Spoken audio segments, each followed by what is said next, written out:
Hey y'all, hey, this is Raw to the Bone. Welcome to my channel. It's always good to have you visit my channel. So, I just started my channel not too long ago, and if you watched any of my videos, I've explained that this is a storytelling channel about my life, things that have happened to me in my life, the past and the current. Some things are uplifting, some things are very sad, but all in all, there are experiences, my experiences, and hopefully they'll help others heal, as this is my journey to healing, okay? Because I find that I don't talk about any of these things out loud, and I keep them in myself, and I often wonder, how do I get past them? So here I am. I'm going to tell you my story. Now, Raw to the Bone, Raw, those are my initials, okay? The Bone is how I deliver my messages. Straight facts. Sometimes they're harsh, most times, but it's truth. So today's story, I'm going to start. I indicated in my other stories, and I also do live videos, and I mentioned that being that we're in the middle of a pandemic, I didn't want to get into my deep childhood stories right now. They're just too deep for what we got going on. So I decided to start a series of the journey through my first marriage, and it's going to be in parts because I can't get it all in tonight. So I'm going to call this when you said yes, when you probably should have said no. To marriage, that is. Okay. So I'm going to take these off because I'm not reading anything. To marriage, of course. So the reason why I titled it that is because I had early signs as to make a decision of whether I should move forward with my marriage.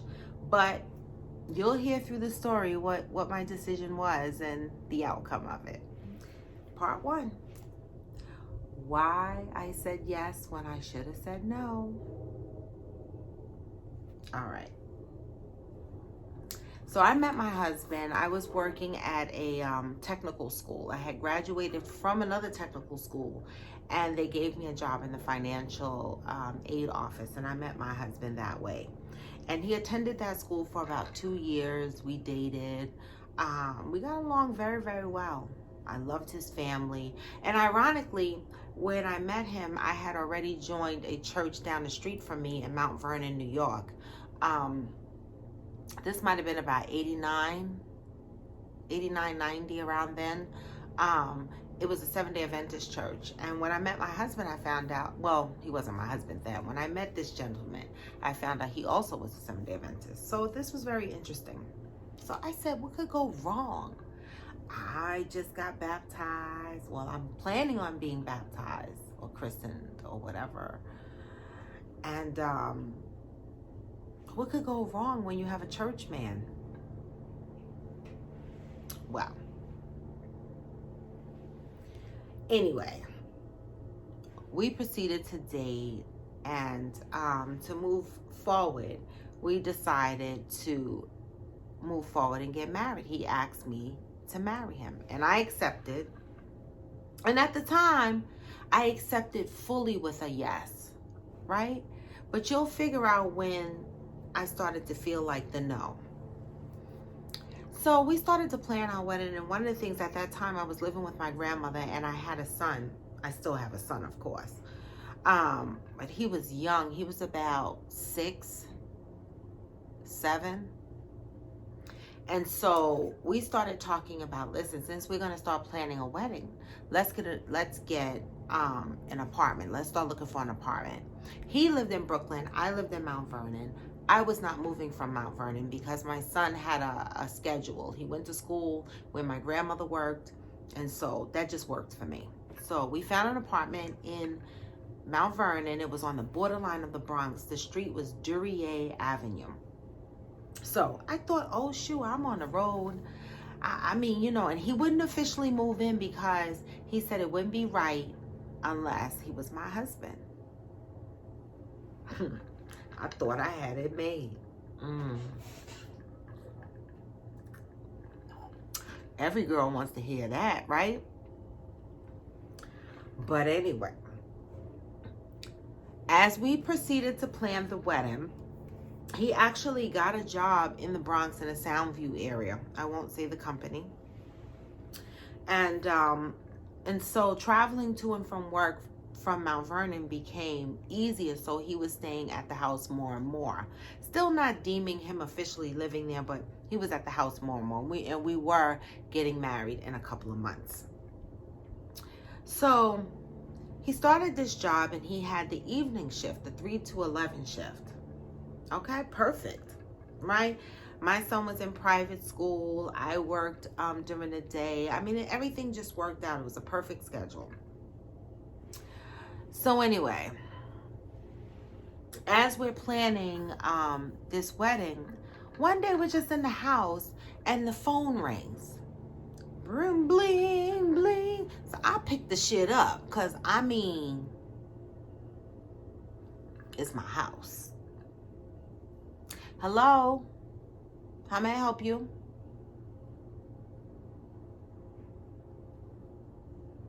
All I hear on the other side of the phone is, can I speak to my fiance? And I was like, who is this? She gave me her name. And I was like, okay, this must sounds like a coworker or whatever. So I handed him the phone. So of course, when he went into the next room to have the conversation with her, here I go with the head. Because where you going? Why you got to go to a whole nother room and have a conversation with the person? So, you know, a whole argument busted out at that point. Okay, and I wasn't married yet. So you see where the no is coming? You see that, right? You see how the no is coming. So I snatched the fucking phone from his damn ear. Okay, because now I want to be a part of the damn conversation. I want to know what the fuck is going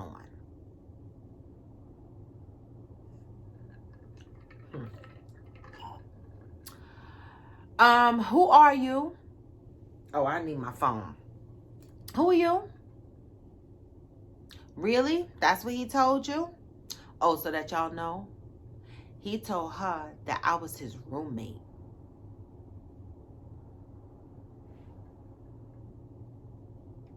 Roommate?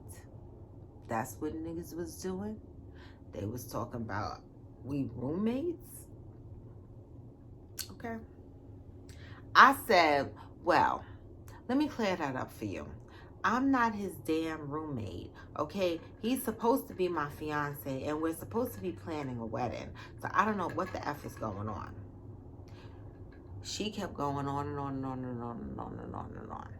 I went off and I said, I just want an address. I want to know where she live. Because what we talking on the phone for? And then I'm looking at his stupid ass, and I'm like, what the hell is going on? And he's dropping a whole bunch of lies. And I'm pissed. And you know how when you think back in your life and you go, oh, if that shit ever happened to me, I'ma do this and I'ma do that shit. When your ass is in a situation, sometimes shit don't float the way you thought it would. I don't know how we overcame that, or how he lied his way out of that shit. But he lied his way out of that shit. And we kept planning the wedding. And I remember feeling at one point during the planning of the wedding that I should call the whole thing off. And then I thought about all the money that was invested. And that's a damn shame, because I should have been able to risk it all. I should have been willing to risk it all. But the finances and the time and the disappointment of family, all of that became like a heavy weight on me. So I said, fuck it. Maybe we can overcome this. Moved ahead with the wedding, got married, went on our honeymoon. We were broke as fuck. I should have saw that pattern too, but that's gonna be in the stories, one of the part 1, 2, or 3s. But we were broke as fuck, but we went on our honeymoon and everything, and then we came back and we started to live an integrated married life. Okay, him, myself, my son, we started to live this life. And as months went on, everything was pretty cool. You know, we went and we bought a new car. At that time, our credit wasn't that good, so the car was in my grandmother's name. She actually put the car in her name so that I can get a better interest rate. And so the car was in her name, and back then, I don't know if they still do it now, it was in her name but registered in my name. So it worked out really, really well. So we were doing really well until one night my phone rang. But my husband wasn't home. He was at work. So here it go again. Bling. Bling. Hello? Hi, is this Mrs. White?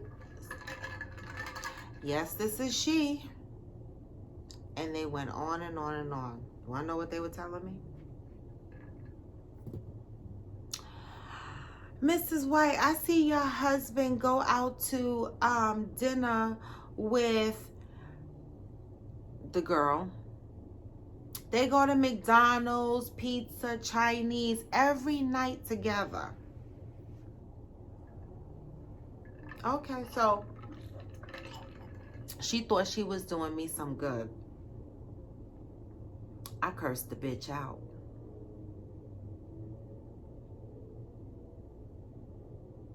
I did. Not because I didn't believe her, but because, bitch, you brave enough to find my number somehow. And I asked her how she got my number. And she said she went on the boss's desk. And that was back in the days when people had Rolodex on their desk and you could just flip through them. And she went through the Rolodex and she got my husband's home number. Okay, so I cursed her the fuck out. Then I hung up on her, and then I called his ass. And I unleashed on him, and I told him what I found out, and that he better hurry up and bring his motherfucking ass home.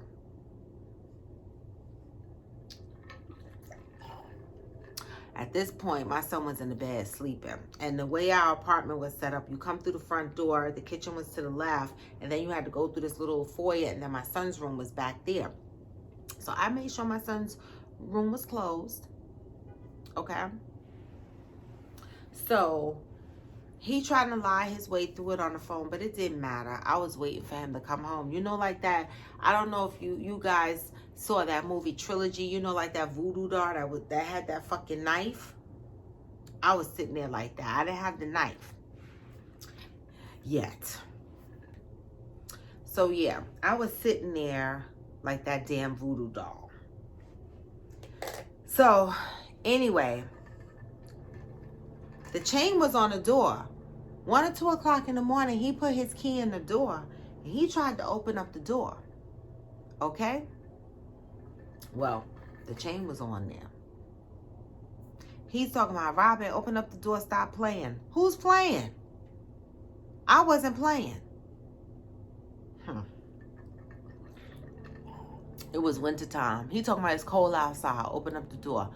Only reason I took that chain off the door is because we lived in a private house and the landlord lived upstairs, and he called me and said, please let him inside. He's making too much noise. So I let him inside. Right? So now he comes in talking big and bad. Now, when you in trouble and you did wrong, why are you talking big and bad? Like, you should just shut the fuck up. But he was talking bad and I was talking bad. And see, the one thing I didn't like was an aggressive man. Like, if you're aggressive and you're loud, it worries me because the first thing I think of is you're going to hit me. So I don't want no parts. I don't want nothing to do with it. Okay? I think I need a weapon. So he coming in, you know, talking smart, and I'm talking smart, and I'm telling him he better calm the fuck down and relax. And he's still going. So I backed up into the kitchen. You know, and I kept backing up into the kitchen against the counter because you just not gonna keep being aggressive with me. So anyway, I said, you better stop yelling at me. You better stop getting closer to me. And he kept coming. So I reached behind me and pulled out one of the knives from the butcher block. And I did this. I said, if you come any closer to me, I can't be responsible for what's going to happen. I'm going to cut your ass. See, I'm just going to pause right there for a minute, because this is when motherfuckers call us crazy, right? We calm and everything. You do some whack shit, and I'm crazy because I'm reacting to the whack shit you did. Well, I'm just going to be crazy then. I am. I'm just going to be crazy. Okay? Because I swung that knife. And he kept coming. So guess what happened? Finger got sliced.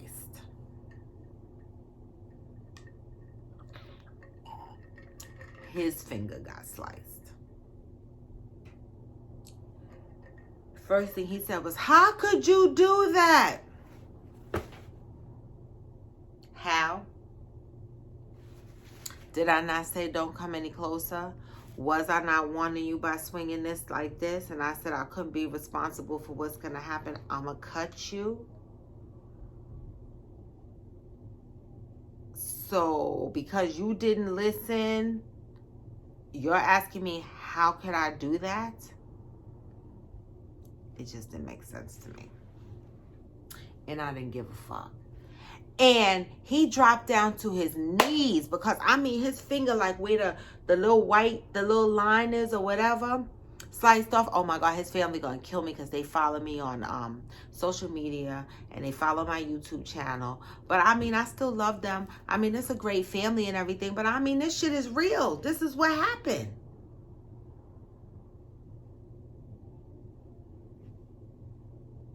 But that little line on that finger, I sliced that. And it was kind of like deep and it was kind of hanging. You knew he needed stitches. And he was, you know, he dropped down to his knees and he was crying. And I was looking at him and I was trying to feel sorry for him. But I'm still trying to figure out, why are you taking this bitch to McDonald's and pizza and Chinese food? Like, I'm still on that. And telling him he better shut the fuck up and get a Band-Aid. Okay? Now, mind you, that was like on a Thursday, and I knew Sabbath was coming. So I knew that Saturday when we went to Mom and Dad's house, which was his parents, that they were gonna notice that this finger was bandaged up. And his mother was a nurse. So I was like, oh my God, she's gonna know I sliced her son's finger. And then I'm gonna have to tell her that her son is out at being a cheater. So I was ready. I was ready for the conversation. And I made sure he knew I was ready for the conversation. So you better make sure when you tell your mother I sliced your finger that you're ready to have the whole conversation. Well, Sabbath came. And his mother saw his finger. And she said, ooh, that looked like you needed stitches. How did you get that?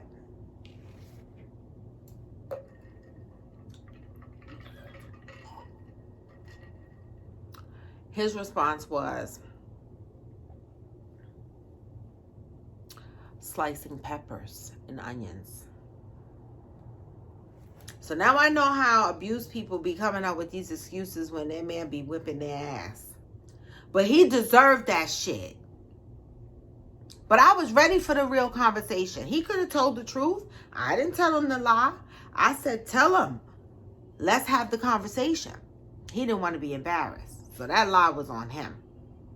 Onions and peppers. Okay? And that was the beginning. And we were married legally now. And that was the beginning of what was a nightmare in my marriage. Okay? Because it didn't stop at this person. It didn't. It really didn't. But we survived in that particular apartment for about 2 years. And it was good. I didn't have any other instances with women while we lived in that apartment. And then we moved to Brooklyn for a while because our finances just wasn't where it needed to be. So we moved to Brooklyn to live in the house, his parents' house downstairs. And that was a whole nother thing. Okay.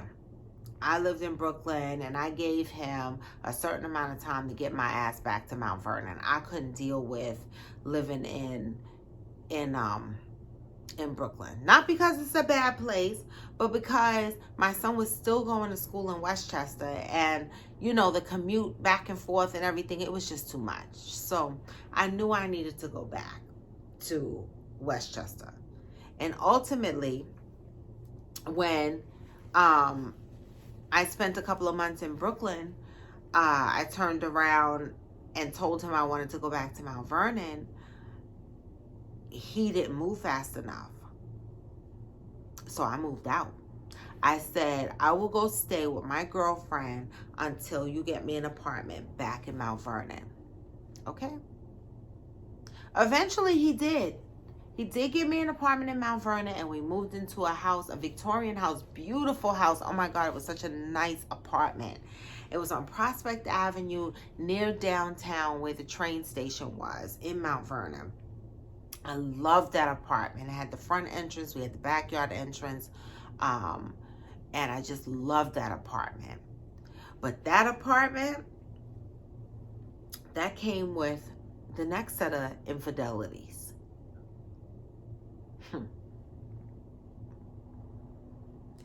The wood floors in that apartment shine so bright. After, you know, we flew in his uncle from Dominica, and he shined our floors. He scraped the paint off of our fireplace, refinished the fireplace, did the cabinets. We had a dog. I had my son. I had him. It was a perfect life, so I thought. Right? Because we got past the first indiscretion. So I'm thinking, how could this happen again? He was a piece of work. Okay? He was a piece of work. This is the apartment on Prospect Avenue in Mount Vernon. Okay? I still have my black, we still at that time had my black Acura Integra. And so the reason why I'm telling you that is because in this particular apartment on Prospect Avenue in Mount Vernon, that car is going to be a pivotal part of part 2 of this story. When other infidelities crept in. And so I'm going to leave this part off at part 1, named, I said yes, but I probably should have said no. All right, I'm going to play with that name a little bit when naming this story, but that's basically the consensus of part 1. Okay? Part 2, I have to think of an interesting name for part 2. But in the meantime, raw to the bone. I love being on here telling my stories, and these are true factual stories, okay?